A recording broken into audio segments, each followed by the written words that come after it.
Good afternoon. My name is Brian Allman. This is the Gem State Report, the first episode of what will hopefully be an ongoing series that will keep you in touch with what's going on at the Capitol and as the legislative session proceeds.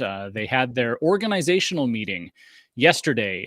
That's Thursday here in the first week of December, where they figured out who's going to be the leaders of each party, who's going to be the speaker and the pro tem in the Senate, and who's going to be on what committees. And that's really going to set the stage for what policies and legislation get to happen going forward. So I'm so pleased to be joined today by two people, a former senator and a current senator who will bring their perspectives to bear.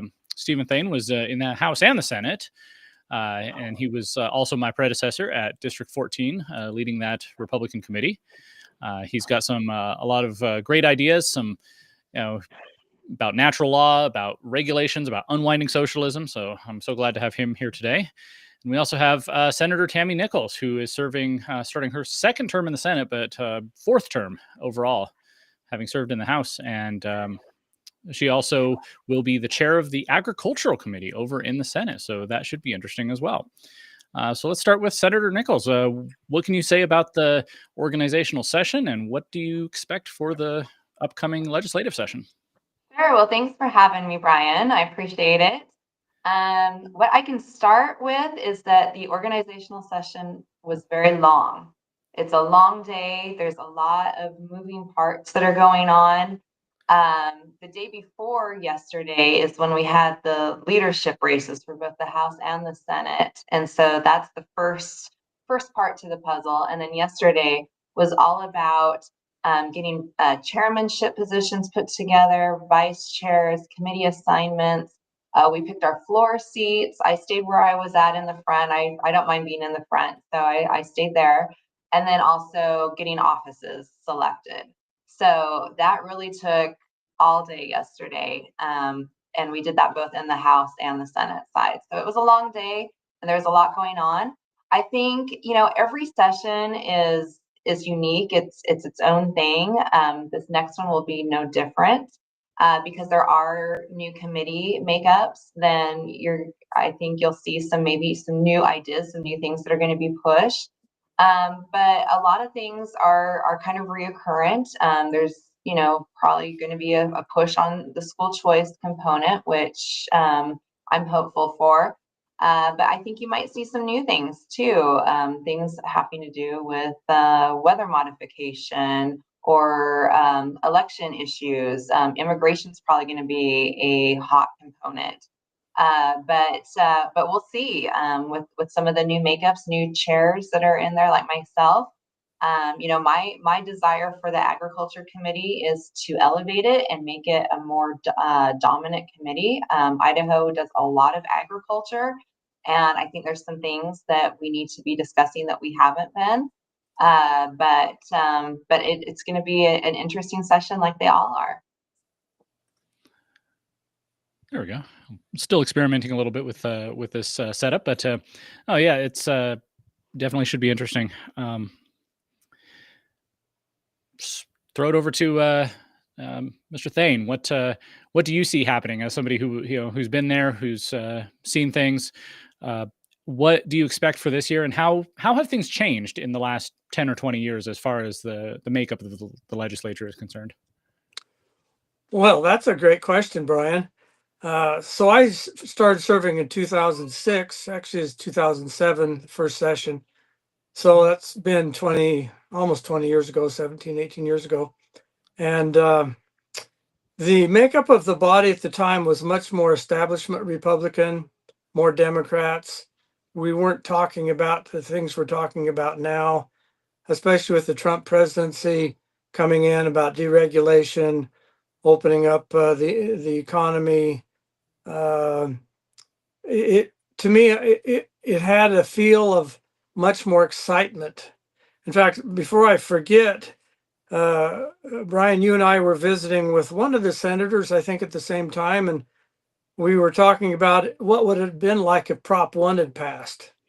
To me, that would have left a dark cloud over the session, the whole session. Were they going to implement it, not implement it, change it? But because the voters spoke so loudly there's I felt like a sense of optimism over what might be. Now, there were some people that were disappointed, but I spoke with Senator Grow. I wouldn't mind talking about his, what did he call it? The performance-based budgeting process. You could probably explain that better than I could, Brian. Also, Senator Lenny and Representative Brent Crane talked about health and welfare and some of the possibilities there. Josh Tanner, who is our District 14 representative, is also in leadership, but was allowed to stay on the JFAC committee, which I think was a really a good move because he has done more work than anybody I know in the last several years to get into the health and welfare budget. So I think it's important that he stays on JFAC. Then we spoke with Senator Ricks, Senator Phil Hart, Dave Lant, Clete Edmondson had something interesting. He's not a representative or a senator, but he's a lobbyist for the Idaho Loggers Association. And I just asked him, so are you hearing anything about regulations that might be, eliminated during the Trump presidency? And he said, well, we're sending back a bunch of regulations we don't need anymore. So things are in the way in the pipeline that I think when Trump actually becomes president, we're going to hear about some executive orders making it easier for logging and mining. In fact, I was talking to Kelly Anthon this morning, and he said that China has announced that they're no longer going to ship 3 essential rare earth minerals to the United States that are necessary in military and technology: gallium, germanium, and antimony. And I know we have antimony in Idaho, and I think we've got the others. So I wouldn't be surprised if some of our rural communities won't benefit by having fewer environmental regulations imposed on them and allowing these mines to open up. So those are some of the people I visited with. Yeah, Twitter has been a flutter with Elon Musk and the DOGE committee, the Department of Government Efficiency. It's people are getting excited about cutting regulations. And just a couple of days ago, Elon Musk actually highlighted Idaho's efforts to cut regulations. And that's something that Governor Little has really promoted as one of his signature accomplishments in the last 6 years. And it's true that they have cut a lot of regulations. However, the budget is not been cut. It's actually grown over the past 5, 6, 10 years. You mentioned performance-based budgeting, how JFAC wants to cut essentially make all the agencies that come and ask for money justify, why do you want the money? How are you going to measure what you do with the money? And then come back next year and tell us what you actually did with the money, put measurable goals in. Now throwing it over to Senator Nichols, where do you see the budget going? Obviously, you're not on JFAC, so you won't be directly involved, but they'll still come to the floor. Sure. But also, where do you see us proceeding with cutting more regulations and red tape and getting on this DOGE train? Yeah.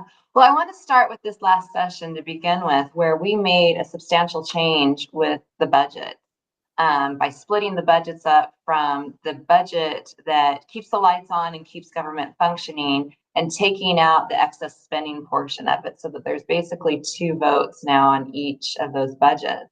So that made a huge difference to be able to really look at the budget in more detail on what we actually need versus anything excess, anything extra that was being done. And that was a huge fight that we took up this last session, and we were able to get that going. And I think that the JFAC committee that's made up for this next session and the one after is a good mix. I think there's, like Senator Thayn was saying, with Josh Tanner still on there, he has really dove into those budgets.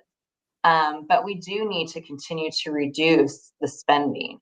But every state seems to have a lot of extra spending and their budgets continue to go up.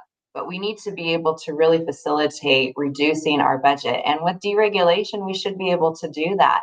And I love the idea of the outcome-based performance idea. We really should be looking not just in our budgets, but in a lot of avenues with education and with health and welfare and all of that. Like, what are we actually getting for the money that we're putting into things? And where can we reduce that spending and reduce those budgets? Do we really need? I know I can remember when I first got into office, one of the first things I noticed was these agencies coming to us for positions. They were wanting X amount of dollars for positions that they were needing, whether it be 10 or 20 or 40 or whatever it was. And then the next year they would come back and ask for more money for more positions. Well, we started finding out that the ones that they had asked for the prior year, they hadn't even filled all of those yet. But here they were coming back asking for more money for more positions, even though they hadn't used that money for the positions that they were asking for the year before. And a lot of the time, some of that money was being used to give raises or for other things, but it wasn't for bringing on more people to work. So there are many, many areas where I can see that we can start really reducing some of those costs and be more frugal and more conservative in our spending as far as the state budget goes. Now, Medicaid, that is a huge component. I think we're up to about $5 billion just on that alone. And I think there's a lot that we need to do still in there. I know Representative Tanner has been looking into that. We have a new director over health and welfare that's also looking into that. And so I think we'll be able to make some really good strides in helping to reduce the spending on that. And every dollar that we save, we can give back to the taxpayers. They can have more money in their wallets. And that is what we really want to do, because we want to be on the forefront of all this with deregulation, but we also want to be on the forefront with being fiscally conservative. And if I could add something to that, Brian, we have a real opportunity with Alex Adams as the new director of health and welfare. He started in state government, as I remember, as the director of the pharmacy, and he cut their regulations by like 70%. And then the governor took him over to his budgeting arm in the executive branch, and now he's put him in charge of health and welfare.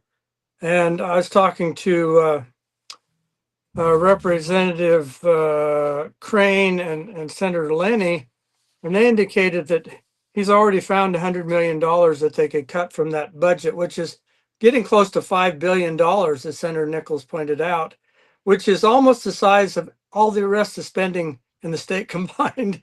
The general fund spending is only $5.2 billion, and the general fund is the money raised from Idahoans. So we've got that, and then we've got Representative Vanderwoude, who's an experienced legislator who's the chairman of the House Health and Welfare Department, and he's very interested. He says we have a 2-year window here where we can go to the federal government. I kind of put some words in his mouth, but this is the feeling I got, and ask for some pilot programs, get some different changes, and I offered to sit down with him because this is a passion of mine. And I'd love to talk about ways we could improve food stamps, which is the gateway to the health and welfare system, is actually food stamps. Mm-hmm. So that's one of the areas you need to focus on. And he's excited about the opportunity to work with federal partners that are more interested in making changes. Yeah, during the Biden administration, they pushed that summer EBT program because they closed down the schools, but they still wanted to pay families of students who would have otherwise gotten free or reduced school lunches. And so they just started handing out EBT cards, and then figured, well, we still need to pay them during the summer, so we're going to hand them out then. And the Senate last year actually put a stop to that and said, no, we're not going to pay for that. We're not going to, even though it's all federal money, it's still our tax dollars, and it's still a program that creates incentives for people to become dependent on government for their basic necessities. Yeah. I really think that we also need to jump in where we create the ability for people to become more dependent on themselves. We put in all these regulations, we do all these things that creates dependency. But one of the ways that we can reduce costs, that we can reduce government, is by being able to allow people to become more dependent on themselves. So, and I have some ideas on that I'll be bringing in this next session, but I really think that is a key to both the spending and government growth, is to put it back to the people to be more dependent on themselves, give them the ability and the tools that they need to be able to do that. So, Brian, Do you want to explain a little bit more what Senator Grow has in the head of the, the co-chair of the JFAC committee as far as what his performance-based budgeting looks like? Well, like I said, it's they're essentially, instead of the agencies just coming and asking for money and JFAC gives them money and then the legislature approves it, they're going to ask those agencies not only what are you going to use the money for, but you know what kind of methodology are you going to have to measure what you use the money for? So you're going to say, okay, we're going to use this much money, $1 million, to accomplish this goal, and this is how we're going to measure it. And then next year, when they come back asking for more money in the 2026 session, then they'll be able to say, well, did you meet your goal? And if they didn't, then they're going to have a good justification for not giving them any more money, which, every agency comes before JFAC and asks for more money every year.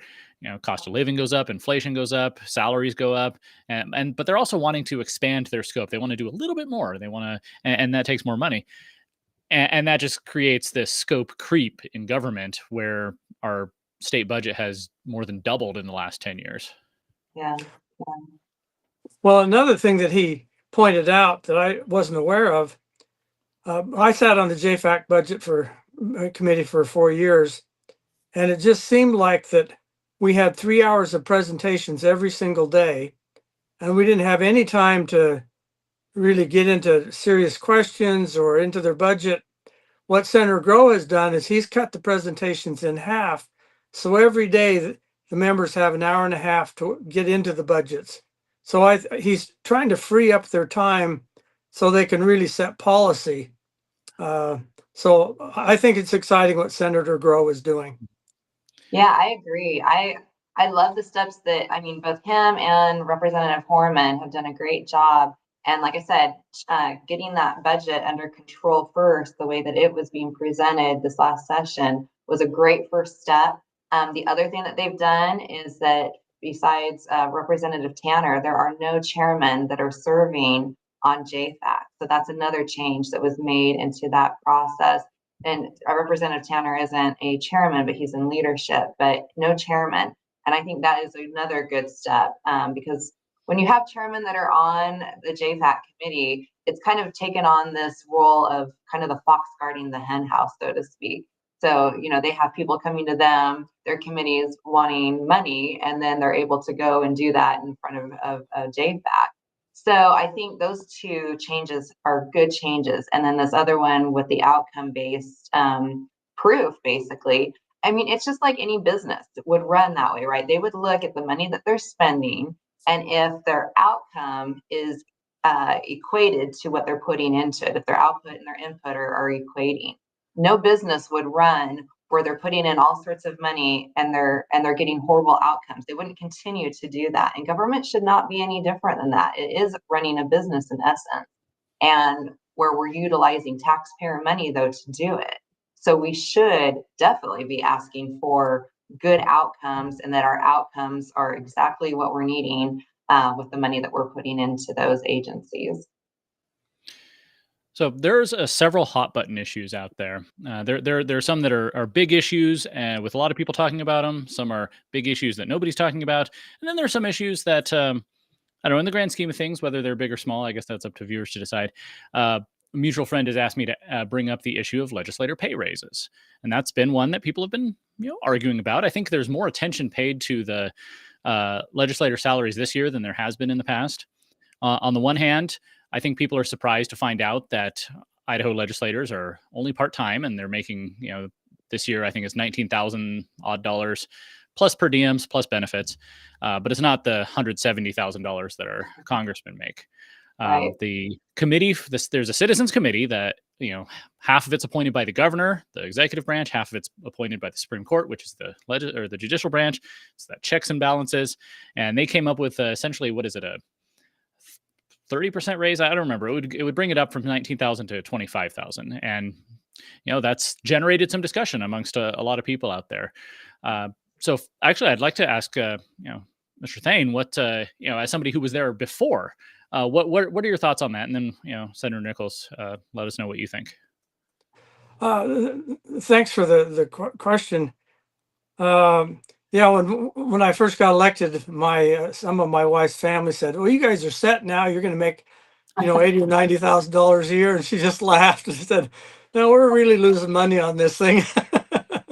and and I know Senator Hart feels like the legislative branch, as I do, it hasn't reached its full potential because it doesn't have the resources it needs. That being said, spending more money doesn't necessarily, excuse me, mean you're going to have better legislators. So it's kind of a balancing act. I think it would be nice to have on one of these podcasts sometimes, Brian, let Senator Hart give his case, make his case, and see what people think of it. Same with the grocery tax. Let Senator Ricks get on here and talk about the pros and cons of that issue. But I'd love to bring on people with differing views and just hear both sides. yeah, but I don't think the legislators don't make much money, so a pay raise, you're only talking, I don't know, probably a few $100,000 if that. But it's I guess it's up for the voters and the legislators to decide what to do. I half jokingly suggested on Twitter a few days ago that we give double or even triple the I think I just said 2.5 times the base salary, but then multiply it by your score on the free or the spending index that IFF publishes. So if you're cutting a lot of spending, then you're going to get you're going to get your full salary. But if you're spending a lot of taxpayer dollars, then it's going to you're not going to make much. That'd be one way to do it. Yeah, for sure. So I think there's arguments to be made on both sides. I have talked to people though in the past where they're interested in running for office. They would love to be able to do that. And I think some of them would be really, really good to have in there. But financially, there's no way they can afford to do it. I mean, most people don't have jobs that will allow them to take off 3 or 4 months out of the year. So that's one component. There's people that just don't have the financial means unless they're retired or they have some they're self-employed and they can make that time to be able to do that. Really, besides that, there's not a lot in the middle. There's few people that I know that are in the legislature where they work for somebody else and they're allowed to take that time off to be able to be fully engaged into the legislature. So I see it. I mean, I think there's there's arguments on both sides to be made. We do have a citizens committee though, so they are the ones. The legislature has no real input besides. I mean, there was a letter that was signed by all the leadership from last session regarding a different amount.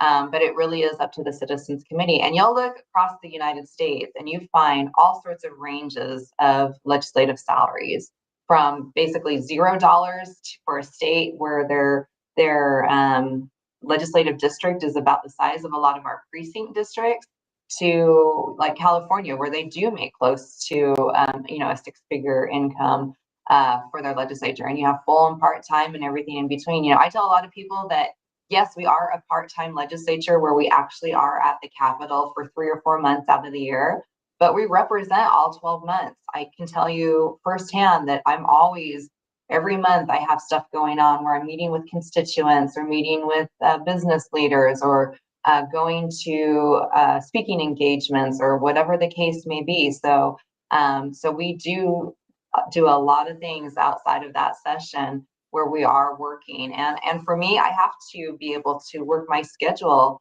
around my legislative duties that are all year long. So we'll see what happens.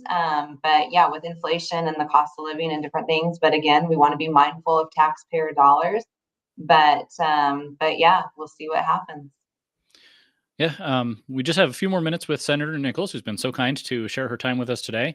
You are now the chair of the Agricultural Committee, which you were vice chair of last time, and you've got Senator Christy Zito, who's back in the Senate, is your vice chair. You've got 2 Democrats on your committee. You've got 2 young freshman senators, Camille Blaylock in District 11 and Josh Cole from out in the Magic Valley, plus Senators Lakey, Lent, and Van Orden. So what do you expect from this committee this year? Both in what legislation do you expect to see, and also where do you see the dynamic just between the personalities there going? Well, for one, this committee is almost going to be a brand new committee. So most of the people that were serving on it last time aren't on it this time. But so it is really going to be a new committee overall. I think we have really good representation though from all over the state with the different committee members that are on there. The majority of us do come from rural districts. So anywhere where you don't have like a big city, it's just going to basically be rural. There's nothing really in between. And where we have a lot of farming communities and different things like that. So I think it's going to bring a lot of different perspectives. I think all of us overall know that agriculture is really important to Idaho as a state as a whole, and want to see good agricultural practices that are being done. But like I said, I really want to elevate this committee. In the past, we've had a lot of presentations. I think I counted that we had 5 pieces of legislation that actually came through the Senate Agriculture Committee this last session. Everything else was pretty much presentations, and I kind of want to move away from that more to where we can do exactly like what JFAC's doing and really dive into the agricultural issues and really study what's happening with agriculture in the state of Idaho and where do we need to see it go. We have a lot of corporations that have been buying up our small agricultural farmlands. I know another issue that's really critical to a lot of people is how much does China own as far as our farmlands go? And there's states that are already making changes with that. And so I want to dive into those issues.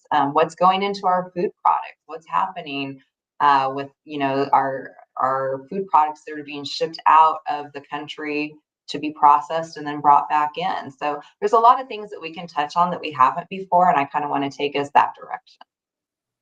Well, I'm looking forward to seeing what happens there. I think I'll pay a little closer attention to the Agricultural Committee this year.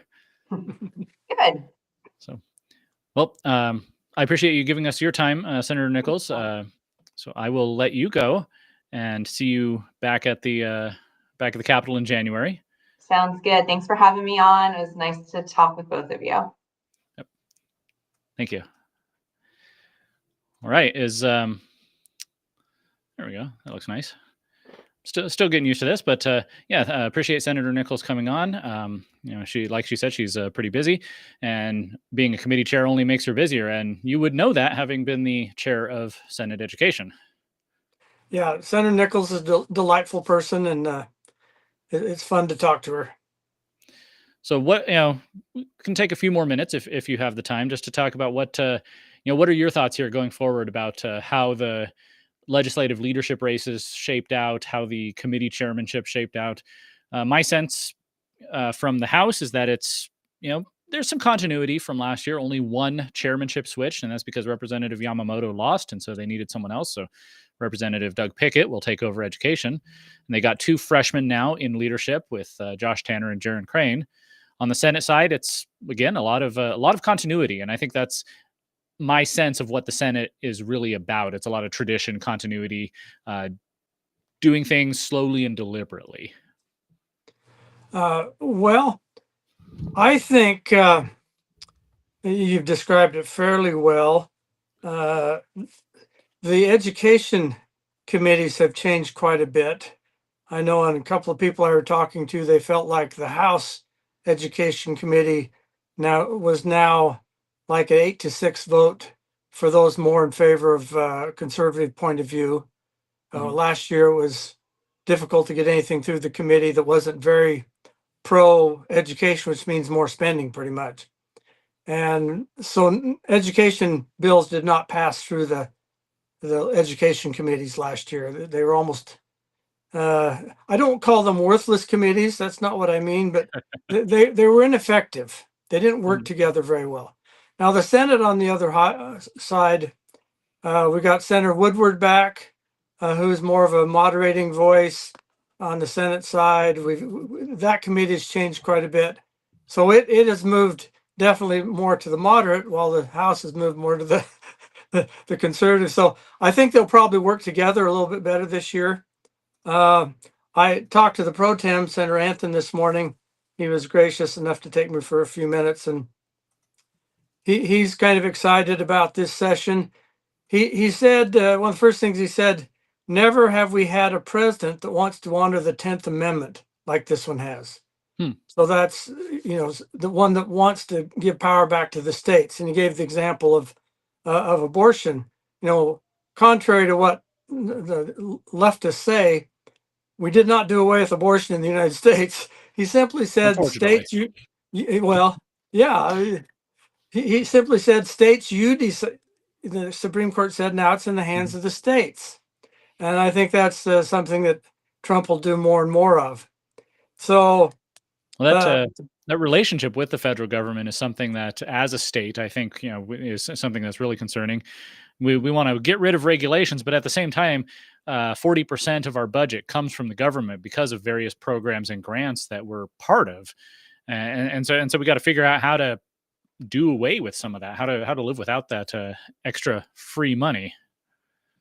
Well, just think what this will do about the discussion in education about who's going to use which bathroom. That's going to be a lot of that came from the regulation from the State Department or the Federal Department of Education. Well, that's going to change.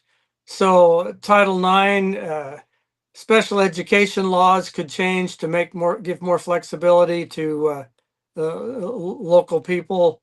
Environmental regulations. If we have a state environmental protection agency, how much do we need to be overlooked by the federal government? There's just lots of things that could happen. But I saw a sense of some real optimism. After the May primary, there was a lot of excitement among conservatives because it looks like the legislature is more conservative than it has been in recent memory. But it's still it is still very balanced. You have I was on Twitter making graphs this morning and yesterday, looking at taking the IFF Freedom Index score. It's not perfect, but it's I think a good general representation of the spectrum of people in the legislature. And the Senate is pretty balanced. You've got for leadership, they're spread all the way out the spectrum, and committee chairs, you have a lot of them on one side and then a few throughout the rest. So, and the House is pretty balanced as well. So it's going to be a game of persuasion. How do we get good legislation through and stop the bad legislation that always comes up? I think that's well stated, Brian. It's about persuasion, making your case. It's not about intimidation. We certainly don't want to do what some on the left have done, and we don't want to be guilty of it more on the right. Persuasion is the key. Sometimes it's aggressive persuasion, and that's from my perspective. One of the things I've been trying to get people to do is to be more involved. Our jobs as voters and constituents and citizens doesn't end on election day when we cast our vote. In fact, that's just the beginning, because now that the people, whether we voted for them or not, we need to hold them accountable and tell them this is what I, as a citizen, want to see. If you have certain expertise in a certain area, you can bring that. One of my favorite stories is last year. The Senate was considering a bill, something regarding counseling, an interstate compact for counseling, license and licensure. I don't know all the details of it, but there were some concerns that it would trade away some of our sovereignty and say that, our standards for counselors will have to be subservient to, say, California's. And that was one of the concerns. Well, it had passed the House just barely, and now it's in the Senate. And I remember Senator Groh, my senator, your senator here in District 14, got up on the floor and said that he had been given a letter from one of his constituents who is a licensed counselor and has a lot of experience here. And he read out some of the concerns that she had and said that, for these reasons, I'm going to vote no. It ends up failing by one vote. So as a citizen, especially if it's an area where you have some expertise, your legislators are there. They want to hear from you. They don't want to just hear from lobbyists and big donors. I think most of them want to know what their constituents are thinking. I'd agree with that. Yeah, it was a fun day yesterday, meeting. For example, I didn't know that one of Tom Luna's daughters got elected to the Senate. Camille Bullock is his daughter, and she looked really familiar. And she says, "You don't know who I am, do you?" And I said, "No, who are you?" And then she just said who she was, and I was like, "Oh yeah, we met 15 years ago." So Yeah. It's a good group of people over there, and they are approachable. So, yeah, I'd encourage your listeners also to feel comfortable in approaching them. If they need some help, I'm sure they could reach out to you or I. Oh yeah. It's funny you bring up Senator Blaylock. During the primary, I was reaching out to every Republican candidate to do an interview, and a lot of people responded. I was pleased with that. When I reached out to her, she brought back she found some tweet I'd made about when she first filed, and I was just saying, "Oh well, it's Tom Luna's daughter. She must be a moderate." And she said, "Is this you?" Oh, okay, yes, that was me. It's a bit of a reminder not to necessarily judge something before you've had a chance to look into it. She was endorsed by IACI, so I assume she's going to be a little more in that direction. But at the same time, all 105 people in that building yesterday, and all of them who are going to be there in this session, they were elected by their constituents. They were elected by their voters. And that's something that they all have in common, whether they're conservative or moderate or liberal, Democrat, Republican. They all won the votes of their voters, and they have as much right to be there as anyone else. And, I'm going to try and hold off on judging until I start seeing votes. But once I start seeing how they vote, then I'll definitely either praise or maybe do a little scolding. But until then, we really don't know how it's going to play out. Right. So, any final thoughts on the leadership or the committee chairs or what you learned just talking to people yesterday? Well, I think we've gone long enough. There's always more to say, but probably not worth listening to. Well, my intention is to have this program be a regular thing going forward. I don't know if we'll do it every Friday in December, but once the session starts, I'll be coming to you live, probably in the evening on Fridays to pull in a couple of guests, whether legislators or just people who are in this world, to talk about whatever it was that happened that week, the good, the bad, the ugly. And bring that to you. I'm looking to try and make a good roundtable show that will provide news and analysis that really helps the people of Idaho understand their legislature and gives them the tools to be more involved. So thank you for taking the time to be with me today. Well, thank you so much, Brian. It's always a pleasure. You have a YouTube channel now.